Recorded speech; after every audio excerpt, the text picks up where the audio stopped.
भारतीय submarine Oman पहुंच चुकी है। मेरे प्यारे साथियों, आपको याद होगा कुछ दिनों पूर्व ही मैंने आप लोगों को एक खबर कराई थी। खबर क्या थी? 25 फरवरी को मैंने एक न्यूज कवर की थी जिसमें बताया था कि भारत ने चीन को उसी की भाषा में जवाब दिया। कैसे? भारत ने अपनी एक सबमरीन ली और उसे साउथ चाइना सी में पहुंचा दिया। यह पहली बार था कि इंडियन सबमरीन जो पानी के भीतर 300 मीटर की गहराई में चलती हैं, वो घूमते घुमाते दुश्मन की नजर से बचते बचाते साउथ चाइना सी में इंडोनेशिया पहुंच गई। यह बात चीन को एकदम नागवारा गुजरी। उसे लगा कि यार ये तो हमारे साथ में गजब चैलेंज दे दिया।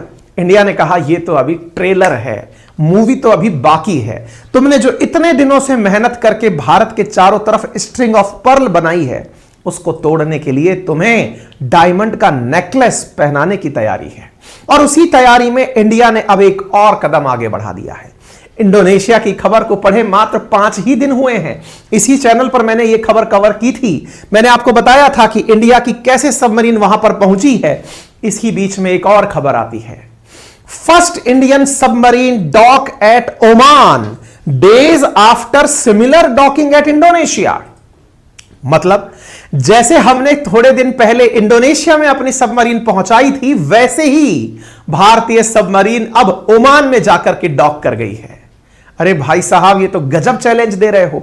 हमें तो लगता था ये एक थ्योरी है कि चीन भारत को घेरने के लिए नेकलेस बना रहा है तो भारत उसके आगे डायमंड पहनाएगा, लेकिन ये तो आपने सच्चाई में करके दिखा दिया। जी हां साथियों, भारतीय नेवी हर दिन एक नया कीर्तिमान स्थापित कर रही है। पहली बार भारत की एक सबमरीन पड़ोसी मुल्क और सऊदी अरब सागर के अंदर तटवर्ती देश ओमान के अंदर दख्म पोर्ट पर पहुंच चुकी है। यह खबर प्रकाशित होती है। Indian navy Kalvari class submarine INS Vela visited Oman port. और जब हम यहां पर पहुंचते हैं, यहां पर सलालाह करके स्थान है, वहां पर हम पहुंचते हैं और पहुंचकर अपने आप को डॉक करते हैं। यह घटना हमारे जकार्ता पहुंचने के जस्ट बाद की घटना है। कौन से पोर्ट पर पहुंचते हैं? तो पोर्ट है सलालाह, ओमान के अंदर हम इस पोर्ट पर पहुंचते हैं। मेरे प्यारे साथियों, यह अपने आप में गजब की न्यूज है। गजब न्यूज क्यों है यह मैं आपको दिखाऊंगा। हां जी, तो हमने यहां पे आपसे क्या कहा कि भारत की पहली सबमरीन जो है वो निकलकर इंडोनेशिया की तरह ओमान के अंदर सलालाह नामक पोर्ट पर पहुंच जाती है। यह खबर बाहर आती है और खबर निकलती है भारतीय पनडुब्बी INS वेला के बारे में, जो कि ओमान पहुंची होती है। और ओमान कहां है, मैप पर हम वो जानकारी आपको देंगे। कितनी खास है हमारे लिए यह खबर, यह भी हम बताएंगे। सूचना कहां से जारी हुई, यह जानकारी है वेस्टर्न नेवल कमांड की। वेस्टर्न नेवल कमांड ने जानकारी देते हुए कहा कि 28 फरवरी 2023 को हमारी INS वेला पोर्ट सलालाह, जो कि ओमान के अंदर है, वहां पर पहुंचती है और यहां पहुंच करके इंडियन ओशन रीजन में क्या क्या सुरक्षा के लिए और कार्य किए जा सकते हैं वो कार्य करती है। तस्वीरें साझा की जाती हैं। INS वेला पोर्ट सलालाह पर है। मेरे प्यारे साथियों, जब हम यह जानकारी आपको देते हैं कि वेस्टर्न नेवल कमांड ने जानकारी दी, तो आपके मन में एक जिज्ञासा बनती है। आपके मन में जिज्ञासा बनती है कि सर और कौन से नेवल कमांड हैं हमारे पास में, जरा उनकी जानकारी दीजिए। मेरे प्यारे साथियों, भारतीय नेवी के पास में 2 वर्किंग ऑपरेशनल कमांड हैं। कौन कौन से कमांड है? 2 ऑपरेशनल कमांड। एक है वेस्टर्न नेवल कमांड जिसका मुख्यालय मुंबई में है। दूसरा है ईस्टर्न नेवल कमांड जिसका मुख्यालय विशाखापट्टनम में है। एक और कमांड भी है जिसका नाम ट्रेनिंग कमांड है, और जो कि हमारे लिए थर्ड कमांड के रूप में रिकॉग्नाइज किया जाता है, जिसे सदर्न नेवल कमांड कहते हैं, जिसका मुख्यालय कोची में है। यानी हमारे नेवी के जितने भी ऑफिसर्स हैं या फिर जो स्टाफ ट्रेनिंग है, वो सामान्यतः सदर्न नेवल कमांड कोची पर आयोजित कराई जाती है। और जो पोस्टिंग होती है या सुरक्षा के लिए भारत अपने पूर्व और पश्चिम को, अगर हम भारत के मैप को देखें तो ये वेस्ट साइड है और ये ईस्ट साइड है। वेस्ट साइड को कवर करने के लिए वेस्टर्न नेवल कमांड और ईस्ट साइड को कवर करने के लिए ईस्टर्न नेवल कमांड। और हम जो ट्रेनिंग लेते हैं वो नीचे की तरफ दक्षिण जो हमारी नेवल कमांड है उससे लेते हैं। 2 ऑपरेशनल और 1 ट्रेनिंग कमांड हमारे पास में है। ठीक है। भारतीय नेवी के जो मुख्य बेसेस हैं वो कहां कहां पर हैं? मुंबई, गोवा, कमर्स, कोची, चेन्नई, विशाखापट्टनम, कोलकाता और पोर्ट ब्लेयर में है। क्लियर? ये जानकारी मैंने अतिरिक्त आपको यहां पर दी है।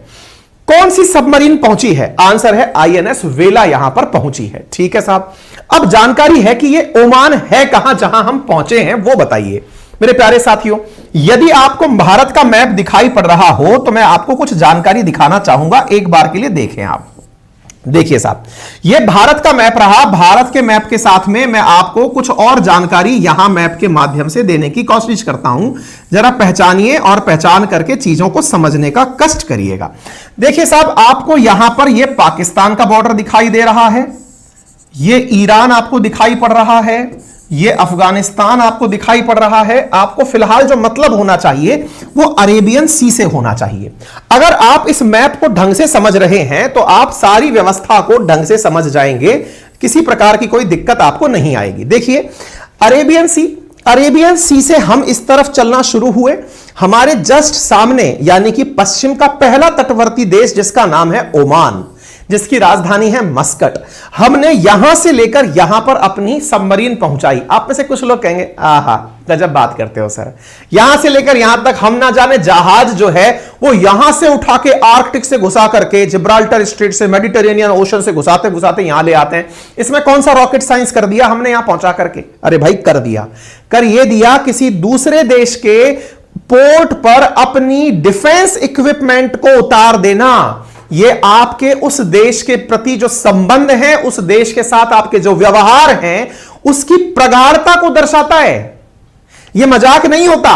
यदि आप किसी देश के साथ व्यवहार में अपना कहीं जाकर के एयर मतलब डिफेंस इक्विपमेंट, आप किसी भी तरह से सामान, जहाज तो पहुंचा दीजिए, जहाज पहुंचाने में कोई दिक्कत नहीं है, जो लड़ाई में काम आए वैसी चीजें पहुंचा दें, यह आपके गहरे मित्रवत व्यवहार का परिणाम होता है। मेरे प्यारे साथियों, इंडिया और ओमान ऑलरेडी पोर्ट ऑफ दक्म, ये जो जगह आपको दिख रही है, इसको लेकर के एक दूसरे के साथ काफी ज्यादा मित्रता में है।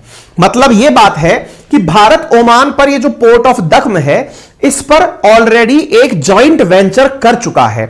इस पोर्ट ऑफ दक्म पर भारत के द्वारा स्पेशल इकोनॉमिक जोन का निर्माण करवाया जा रहा है, जहां पर भारत की बहुत सारी कंपनियां इंक्लूडिंग अडानी यहां पर बहुत सा बड़ा पोर्ट बना रहे हैं और इस पोर्ट के माध्यम से सामान बेचने का काम किया जाएगा दुनिया भर के अंदर। लेकिन इसी के जस्ट नीचे की तरफ यहां पर पोर्ट ऑफ सलालाह प्रेजेंट है, जहां पर हमने अपनी आईएनएस वेला को भेजा है। यह अपने आप में इतनी महत्वपूर्ण खबर है कि किसी दूसरे देश के पोर्ट पर अपनी सबमरीन उतार देना, इस तरह से सुनने को अगर मिले कि 75 साल में पहली बार हो रहा है, तो आप जरा विश्वास करें कि यह खबर कितनी मायने रखती है।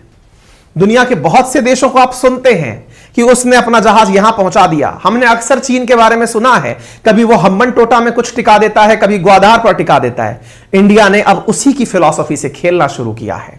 पहले इंडोनेशिया में हमारी पहुंचती है सबमरीन, अब हम ओमान में पहुंचाते हैं। हम वहां पहुंच रहे हैं दुनिया को यह दिखाते हुए कि देखिए हमारे सैन्य गठबंधन कितने मजबूत हैं। मेरे प्यारे साथियों, यह जगह क्यों मायने रखती है अब वो भी जान लीजिए। देखिए, असल मायने में यह वाली जो जगह ओमान है, यह नजदीक है किसके? स्ट्रेट ऑफ हॉर्मुज के। स्ट्रेट ऑफ हॉर्मुज क्या है? असल मायने में गल्फ कंट्रीज से जितना भी तेल निकलता है वो अरब सागर से होकर के जाता है, तो स्ट्रेट ऑफ हॉर्मुज क्रॉस करता है। ओमान स्ट्रेट ऑफ हॉर्मुज पर बैठा हुआ है। ऐसी स्थिति में भारत का ओमान से मित्रवत व्यवहार हमारे लिए ओमान में हमारी स्ट्रेटेजिक लोकेशन को मजबूत करता है। अब आप पूछेंगे, सर जो हमने यहां सबमरीन पहुंचाई है उसकी कोई विशेषता है क्या? मैंने कहा बिल्कुल है, और वो विशेषता आपको एग्जाम पर्सपेक्टिव से भी पता हो तो बेहतर है। बोले जैसे? हमने कहा देखिए, भारत में वर्ष 2005 के अंदर एक रणनीति बनाई गई थी। क्या बनाई गई थी? नाम था उसका प्रोजेक्ट 75। इंद्र कुमार गुजराल साहब की सरकार हुआ करती थी। उन्होंने यह डिसीजन लिया कि भारत अगले 30 सालों के अंदर 25 नई सबमरीन बनाएगा। इन 25 नई सबमरीन को बनाने की जो प्रोजेक्ट था उसका नाम प्रोजेक्ट 75 दिया गया। इसी प्रोजेक्ट को ध्यान में रखते हुए भारत ने फ्रांस के साथ मिलकर $3.75 बिलियन के अंदर शुरुआती 6 कलवरी क्लास की सबमरीन बनाने का निर्णय लिया। उन्हीं 6 सबमरीन्स में से एक आईएनएस वेला है, जिसे आप सुर्खियों में देख रहे हैं। जी हां मेरे प्यारे साथियों, भारत ने प्रोजेक्ट 75 के तहत कुल जो 6 सबमरीन बनाने का निर्णय लिया था, उनमें से ही एक आईएनएस वेला है, जो कि डीजल इलेक्ट्रिक अटैक के लिए जानी जाती है। यानी जनरली जब यह ट्रेवल कर रही होती है तो डीजल चलाती है, काम में लेती है, लेकिन जब यह दुश्मन की सीमा में होती है तो बैटरी का उपयोग करती है, ताकि उसे पता ही ना चले कि वहां से कोई भी पनडुब्बी गुजर रही है। क्योंकि पनडुब्बी या सबमरीन की सबसे बड़ी खासियत यह होती है कि यह जल के नीचे, तल के अंदर चलती है। जब वहां चलती है तो दुश्मन को ना पता चले कि कोई डिफेंस का सामान निकल गया या कोई भी युद्धक उपकरण निकल गया, इसलिए इसके द्वारा आवाज ना किया जाना इसकी सबसे बड़ी महत्वता मानी जाती है। मेरे प्यारे साथियों, यह जो सबमरीन है यह भारत में कमीशन 2021 में ही हुई है, यानी 2019 में इसकी लॉन्चिंग थी, 2021 में ही हमारी नेवी को यह मिली है। आपको याद हो, प्रोजेक्ट 75 के तहत अब आईएनएस वगशीर ही मिलना बाकी हमारे पास पूरी पांचों की पांचों सबमरीन ऑलरेडी आ चुकी हैं। एकदम अपडेटेड हमारी आईएनएस वेला है। साथियों, आईएनएस वेला 25 नवंबर 2021 को ही भारतीय सेना के अंदर शामिल हुई है, भारतीय नौसेना में शामिल हुई है। कलवरी क्लास की चौथी सबमरीन है। इसकी खासियत अगर आप जानेंगे तो आप बहुत खुश हो जाएंगे। जैसे इसके अंदर साथियों एक इसका विशेष नाम है, और वो नाम है इसका साइलेंट किलर। साइलेंट किलर क्यों कहा गया?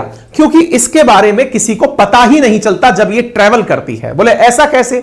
बोले ये लंबे समय तक अपनी बैटरी का उपयोग करके चुपचाप ट्रेवल कर सकती है। यानी इसके अंदर जो बैटरी की कैपेसिटी लगाई गई है वो इसे साइलेंट ट्रेवल, इलेक्ट्रिक व्हीकल है ना, जैसे इलेक्ट्रिक गाड़ियां चलती है तो आवाज का पता नहीं चलता, एग्जैक्टली इसके केस में भी है। जब ये चलती है ना तो इसके बारे में किसी को ट्रेवलिंग के बारे में पता नहीं चलता। और भारत ने चूंकि इसका निर्माण मझगांव डॉकयार्ड में करवाया है, तो यह आत्मनिर्भर भारत के तहत बनी हुई हमारी सबमरीन है, और ये निकल निकल के दुनिया भर में चल रही है। ऐसी स्थिति में आप इसे देखें, इसमें एक टेक्नोलॉजी और लगी है, और वो टेक्नोलॉजी है स्टेल्थ टेक्नोलॉजी। ये स्टेल्थ टेक्नोलॉजी क्या होती है साथियों? स्टेल्थ टेक्नोलॉजी, इसकी जो बॉडी है उस पर लगाया गया एक ऐसा मटेरियल है जिसके ऊपर अगर कोई रडार भी डाले तो रडार भी इसकी इमेज कैप्चर नहीं कर सकता। यानी ये रडार से कैप्चर नहीं होती है, रडार से इसके बारे में पता नहीं चलाया जा सकता, इसलिए इसे स्टेल्थ टेक्नोलॉजी से बनाया गया है। हालांकि पानी के अंदर रडार की जगह सोनार सिस्टम काम में लिया जाता है, जिसे आप साउंड नेविगेशन एंड रेंजिंग कहते हैं, और इसलिए यह माना जाता है कि सबमरीन जितना कम आवाज करेंगी उतना ही दुश्मन से बचकर रहेंगी। क्योंकि सबमरीन पानी में डूबकर चल रही हैं तो आसपास कुछ दिखता नहीं है, अंदाजे से ही सारा ट्रेवल होता है, और उस अंदाजे के ट्रेवल में उच्च तकनीकी का उपयोग किया जाता है। उम्मीद है आपको यह जानकारी समझ में आ रही हो। इसमें 360 बैटरियां लगी हैं जिनका वजन 750 किलोग्राम है। उनकी वजह से यह 1200 किलोमीटर तक चल सकती है। आप सोचकर देखिए इसकी बैटरी की कैपेसिटी कितनी ज्यादा है कि यह 12,000 किलोमीटर अपने अंदर लगी बैटरी से ट्रेवल कर सकती है। यह सबमरीन पानी के अंदर 350 मीटर की गहराई तक उतर सकती है, यानी इतना ज्यादा प्रेशर ये अपने ऊपर होल्ड कर सकती है। और तो और ये समुद्र के अंदर 22 नॉटिकल माइल की स्पीड से गति कर सकती है, नॉट्स की गति से गति कर सकती है। साथ में इसके अंदर एक तकनीक का इस्तेमाल किया गया है जिसे मैग्नेटाइज्ड प्रपल्शन मोटर कहते हैं, जिसका मतलब होता है कि सबमरीन की जो मोटर आवाज करेगी वो आवाज बाहर नहीं जाएगी। इसी कारण से इसे साइलेंट किलर कहा जाता है। यानी आईएनएस वेला बहुत सारी खूबसूरतियों से युक्त है, और जब यह दुनिया भर के अंदर ट्रैवल कर रही है तो इसके कहने ही क्या, यानी कि एक प्रकार से दुश्मनों के लिए यह बहुत ज्यादा चैलेंजिंग साबित होती है। ठीक है सर, केवल चलती ही चलती है या कुछ मारने के गोले बारूद भी रखती है? बिल्कुल रखती है। जिस प्रकार से आप टैंक पर मिसाइल लगाते हैं, ऐसी ही मिसाइलें जब सबमरीन पर लगाई जाती हैं तो उन्हें टॉर्पीडो कहा जाता है। टॉर्पीडो सबमरीन के अंदर पाइप्स के अंदर लगाई गई मिसाइलें होती हैं। खासियत क्या है? समुद्र का पानी है, पानी के अंदर जैसे ही कोई जलती हुई चीज फेंकोगे तो वो जल जाएंगी, वो बुझ जाएंगी, और अगर बुझ गई तो फिर उसका यूज नहीं है। तो आप विचार करिए कि इसके अंदर जो सिस्टम रखाया गया है वो ऐसा है कि मतलब जो भी सबमरीन होती है उसमें यह सिस्टम होता है कि टॉर्पीडो ही एक ऐसा यंत्र होता है जो पानी के भीतर भी इग्निशन लेकर के आग के रूप में जाकर गोले के रूप में फट सकता है। इसमें 6 टॉर्पीडो ट्यूब लगाई गई हैं जो अपने साथ 18 टॉर्पीडो यानी गोले ले जा सकती हैं। इतना ही नहीं, यह अपने साथ साथ जब चलती है, अब मान लो दुश्मन है जो इसका पीछा करते हुए दूसरी सबमरीन से आ रहा है, तो यह अपने से निकाल करके समुद्र में माइंस भी बिछाती हुई निकल सकती है। यानी अब एक बार में यह 30 समुद्री माइंस समुद्र में बिछाते हुए निकल सकती है, जिससे दुश्मन का जहाज या पनडुब्बी इसके साथ में टकराए माइंस के साथ में, तो वो फट सकता है। यदि आपको यह सारी चीजें देखनी है ना, एक फिल्म है बॉलीवुड में जो बहुत बेहतरीन लगती है पनडुब्बी को समझने के लिए, गाजी अटैक नाम से एक फिल्म है, जिसमें सबमरीन के जो भी फीचर मैंने आपको बताए हैं वो आप बेहतरीन तरीके से फील कर सकते हैं। टॉर्पीडो क्या होता है, माइंस कैसे होती है, सोनार कैसे काम करता है, साउंड का क्या महत्व होता है, कितनी गहराई तक नीचे जा सकती है, सारी बातें उस फिल्म में। बॉलीवुड से ऐसी अपेक्षा नहीं थी कि वो इतनी अच्छी फिल्म एक सबमरीन को समझाने के लिए बना देगा। एक बहुत बेहतरीन फिल्म है, आप उसे देखेंगे ना तो आपको सबमरीन की काबिलियत समझ में आ जाएंगे और वेला के प्रति आपकी रेस्पेक्ट बढ़ जाएगी। ठीक है, अब हो गई वेला की बातें। अब सवाल करता है कि वेला की पहुंच जो है वो चीन और पाकिस्तान को कैसे परेशान करेगी। सबसे पहली जानकारी तो यह है क्योंकि चीन और पाकिस्तान जो है वो पहले से ही भारत को घेरने की रणनीति पर काम कर रहे हैं। कैसा काम कर रहे हैं? असल मायने में इनका प्रयास हर बार यह रहा है कि कैसे ना करके भारत को चारों तरफ से घेरा जाए। इसी क्रम में चीन ने ग्वादार पोर्ट पर सीपैक के निर्माण के लिए पाकिस्तान से एग्रीमेंट किया, यानी चाइना पाकिस्तान इकोनॉमिक कॉरिडोर का निर्माण किया। अब ये जो ग्वादार पोर्ट है, चाइना ने यह सोचा कि हम यहां पहुंच करके भारत को काउंटर कर देंगे, क्योंकि भारत का गल्फ ऑफ कच्छ और भारत की गल्फ ऑफ खंबात, बोले इसको काउंटर कर देंगे। यहां पर भारत का बहुत सारा मतलब मशीनरी सिस्टम लगा हुआ है, बहुत सारी रिफाइनरी लगी हुई है, बड़े बड़े पोर्ट, हमारे मुंद्रा जैसे पोर्ट यहां पर है, तो बोले यहां काउंटर करेंगे। यही कारण है, आपको याद हो तो चाइना जो है यहां पर कई बार अपने एडवांस वारशिप जो है ना वो इस ग्वादार पोर्ट पर भेजता रहता है। भारत ने इसे काउंटर करने के लिए ग्वादार के जस्ट बगल में यहां पर चाबहार पोर्ट ईरान में अपना बनाया हुआ है। ऐसे ही इसे काउंटर करने के लिए यहां पर दक्म पोर्ट ओमान में भारत ने बना लिया है। यानी कहने का मतलब यह हुआ कि जिस प्रकार से चीन भारत को घेरने के लिए एक और पाकिस्तान में ग्वादार, श्रीलंका के अंदर हम्बनटोटा, बांग्लादेश में चिट्टागोंग, म्यांमार के अंदर सितवे जैसे पोर्ट बनाकर के स्ट्रिंग ऑफ पर्ल माला जो है वो हमारे पास मोतियों की माला की तरह हमारी चारों तरफ एक गठबंधन, मतलब एक तरह से समझिए कि पहरेदारी करता है। भारत ने उसी का तोड़ निकालते हुए इसे नेकलेस ऑफ डायमंड पहनाया और नेकलेस ऑफ डायमंड में इसके जस्ट बाहर यहां पर हमने चाबहार पोर्ट का निर्माण, इधर की तरफ दक्म पोर्ट का निर्माण, यहां पर सेशेल्स आइलैंड में अजम्पशन आइलैंड का निर्माण, इसी प्रकार से अंडमान निकोबार आइलैंड का निर्माण, इधर की तरफ इंडोनेशिया के अंदर पोर्ट का निर्माण करते हुए हमने इसे चारों तरफ से घेरा है। आपको याद होना चाहिए पाकिस्तान इसी अरब सागर में चीन की प्रेजेंस की वजह से हाल ही में एक अमन नामक एक्सरसाइज भी किया था। हालांकि 110 देशों को इनविटेशन भेजा था, जिनमें से 103 ने मना कर दिया था। ऐसी जगह पर पाकिस्तान का प्रयास होता है कि चीन को साथ लेकर वो भारत को घेरे, लेकिन भारत अब दुनिया को यह एहसास दिलाता जा रहा है कि हम ऑन पेपर बातें नहीं करते, हम रियलिटी में बातें करते हैं। रियलिटी की बातों के लिए चाबहार, दक्म, अजम्पशन आइलैंड और यहां पर सबांग इंडोनेशिया। अब देखो इंडिया ने दो चीजें प्रूव कर दी हैं, क्या कि हम यहां पर सबांग पोर्ट पर बैठे हुए हैं इंडोनेशिया के साथ, दक्म पर बैठे हुए हैं ओमान के साथ। इसका मतलब यह हुआ हमने दोनों ही जगह अपनी सबमरीन पहुंचाकर दुनिया को यह मैसेज भी दे दिया है कि हम केवल कहते नहीं हैं, हम पहुंचाते भी हैं। भारत ने पहली बार इंडोनेशिया की राजधानी जकार्ता में अपनी सबमरीन भेजी है 75 साल के अंदर। ठीक इसी प्रकार से 75 साल में पहली बार ओमान में अपनी सबमरीन भेजी है, जो अपने आप में एक बहुत बड़ा मैसेज है पूरी वर्ल्ड कम्युनिटी के लिए कि इंडिया अब अपने देशों के साथ, जो मित्र राष्ट्र हैं, उनके साथ डिफेंस पार्टनरशिप को खुलकर प्रदर्शित कर रहा है। ऐसी स्थिति में भारत ने सिंगापुर का चांगी जो बेस है उस पर भी अपना टाई अप कर रखा है। ऐसे ही वियतनाम के अंदर भारत का टाई अप है, जापान में भारत का टाई अप है और मंगोलिया में भारत का टाई अप है। यानी अगर इनर सर्कल के माध्यम से चीन भारत को घेरता है तो आउटर सर्कल के माध्यम से भारत चीन को घेरने की रणनीति बनाता है। इसे ही हम नेकलेस ऑफ डायमंड स्ट्रेटजी कहते हैं और भारत आए दिन अब इसके प्रमाण देता जा रहा है। ओमान हमारे प्रति क्या भावना रखता है, इसकी शुरुआत कब से होती है, तो आइए मैं बताता हूं। दुनिया के सबसे महत्वपूर्ण समुद्री मार्गों में से जो अरब सागर का मार्ग है वो ओमान के तट से होकर ही गुजरता है।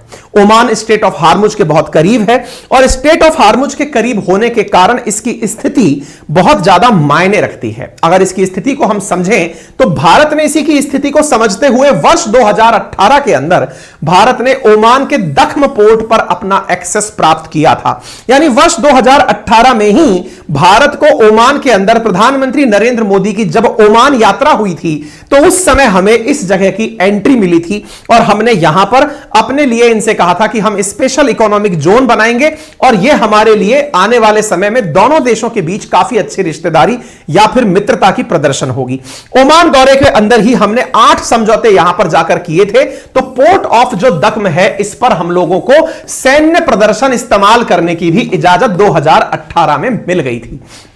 यानी एक प्रकार से ओमान में भारत की जो सैन्य प्रेजेंस है यह 2018 से देखी गई है। इतना ही नहीं, भारत दख्म के अंदर स्पेशल इकोनॉमिक जोन भी बना रहा है जो कि भारत और ओमान का एक जॉइंट वेंचर है। इसकी वजह से भारत यहां पर 9,000 करोड़ रुपए का इन्वेस्टमेंट करेगा। हाल ही में अडानी ग्रुप ने भी यहां पर कुछ अधिकारियों से मुलाकात की है।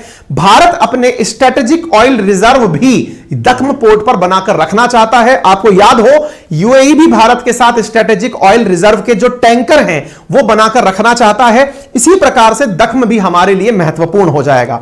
साथ साथ इंडियन एक्सप्रेस की एक रिपोर्ट में बताया गया है कि इस पोर्ट पर हम अपने द्वारा एक हमलावर पनडुब्बी और 2 लंबी दूरी के समुद्री गश्ती विमान भी तैनात कर सकते हैं। आप इस पॉइंट को समझकर चलिए कि हमने इस बार जो दख्म के ऊपर जो समझौता किया है वो मिलिट्री पर्पज से, डिफेंस पर्पज से भी किया है और उस पर्पज में हमने अपने द्वारा सबमरीन और फाइटर जेट तैनात करने की ओमान के साथ टाई अप किया है। साथ साथ हम यहां पर निगाह रखने वाले विमानों की भी तैनाती कर सकते हैं। यह हमने ऑलरेडी इनके साथ समझौता किया हुआ है। कहने का मतलब यह हुआ कि चीन को अगर यह लगता है कि वो भारत को काउंटर कर सकता है या भारत को घेर सकता है तो भारत उससे एक कदम आगे अपने अभ्यास में लगातार चल रहा है।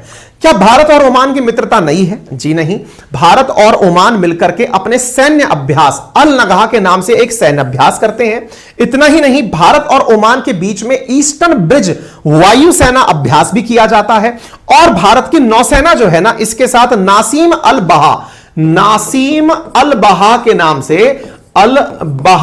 के नाम से इनके साथ में एक वो अभ्यास और करती है जो कि नौसेना का अभ्यास है। यानी हमारा ओमान के साथ में सैन्य अभ्यास जो है वो अल नगाह के नाम से होता है, हमारा वायुसेना अभ्यास ईस्टर्न ब्रिज के नाम से होता है और नासीम अल बहा के नाम से हमारा इनके साथ में नौसेना का युद्ध अभ्यास होता है। आजकल तो सुर्खियां यह भी हैं कि भारत ने हाल ही में जो यूएई के साथ संबंध स्थापित किए हैं जिसमें अगले 5 सालों के अंदर $100 बिलियन तक ट्रेड पहुंचाने की जिम्मेदारी हमने ली है। हमने हाल ही में एफटीए यानी सीएपीए साइन किया है यूएई के साथ में। ओमान की निगाह भी कुछ ऐसी ही है और वो ये मानते हैं कि भारत के साथ मिलकर क्यों ना हम पीटीए यानी प्रेफरेंशियल ट्रेड एग्रीमेंट साइन कर लें। और ये खबर जो है ये मतलब 2022 के मध्य की है जिसमें ये चीज जानकारी के रूप में निकल कर आती है कि ओमान भारत के साथ यूएई के तर्ज पर बहुत अच्छे व्यवहारिक और व्यापारिक रिश्ते रखना चाहता है। उम्मीद है आप सभी साथियों को ओमान में हमारी जो प्रेजेंस है इसका महत्व समझ में आया होगा, वैल्यू समझ में आई होगी कि भारत ने कितना बड़ा कीर्तिमान यहां पहुंचकर किया है। एक प्रश्न है अभ्यास से संबंधित, एनडीए के अंदर पूछा जा चुका है वर्ष 2020 में नसीम अल बहार हम किसके साथ बायलैटरल एक्सरसाइज करते हैं। प्रश्न जो है हमने आपको थोड़ी देर पहले ही यहां पर दिखाया है। नसीम अल बहार जो है वो भारत किसके साथ एक्सरसाइज करता है? ओमान के साथ। ये हमने आपको प्रीवियस ईयर एग्जाम्पल के साथ दिखा दिया है। उम्मीद है आप सभी साथियों को यह जानकारी पसंद आई हो।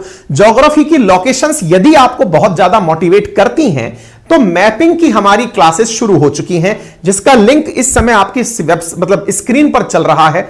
कमेंट बॉक्स में हमने अपना एप्लीकेशन पिन कर दिया है जहां पर हमारी वर्ल्ड ज्योग्राफी की क्लासेस जर्नल अवेयरनेस बैच के अंदर चल रही हैं। जर्नल अवेयरनेस बैच में हम Indian polity, Indian geography, world geography, Indian polity, history और इकोनॉमी डिस्कस करेंगे।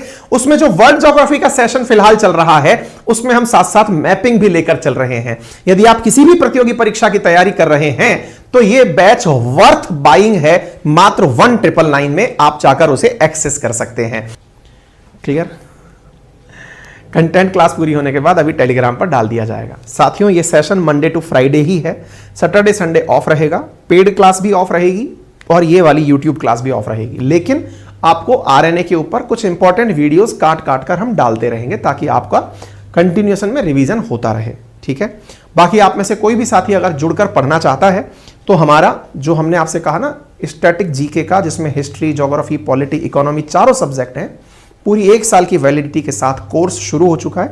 यदि आप में से कोई साथी उसे ज्वाइन करना चाहता है तो बिल्कुल इसी तरह से बोर्ड पर बेहतरीन कंटेंट के साथ आपको कोर्स दिया जा रहा है। ठीक है, आप लोग उसे यूज कर सकते हैं। मात्र 1999 में आपको साल भर के लिए कोर्स उपलब्ध कराया जा रहा है, जिसे बहुत एनालिसिस के साथ आप लोगों को पढ़ाया जा रहा है। कहां पर उपलब्ध है तो लिंक एप्लीकेशन का हमने कमेंट बॉक्स में पिन कर दिया है। इसके अंदर पेड कोर्सेज के अंदर आप पहुंचे, यहां पर प्रॉपर आपको पीडीएफ भी कंटेंट की मिलेगी, बढ़िया डिजिटल बोर्ड से होती हुई हमारी क्लासेस भी मिलेंगी, और कुछ नहीं तो जिन्होंने क्लास ले ली है उनसे फीडबैक ले लो, बाकी फिर खुद से डिसाइड कर लेना। अगर आपके कुछ डाउट हैं कि लैंग्वेज कैसी होगी, जैसे मैं पढ़ा रहा हूं वैसे ही पढ़ाऊंगा। पीडीएफ मिलेगा या नहीं, बिल्कुल मिलेगा। क्लास लाइव जो निकल चुकी हैं वो रिकॉर्डेड फॉर्मेट में भी मिल जाएंगी। शाम 8:30 बजे होती हैं, मंडे टू फ्राइडे होती हैं। ठीक है साहब, अधिक जानकारी के लिए आप हमारी टेक्निकल टीम को इन नंबर्स पर कॉल कर सकते हैं, सुबह 8 से लेकर के रात 8 बजे तक।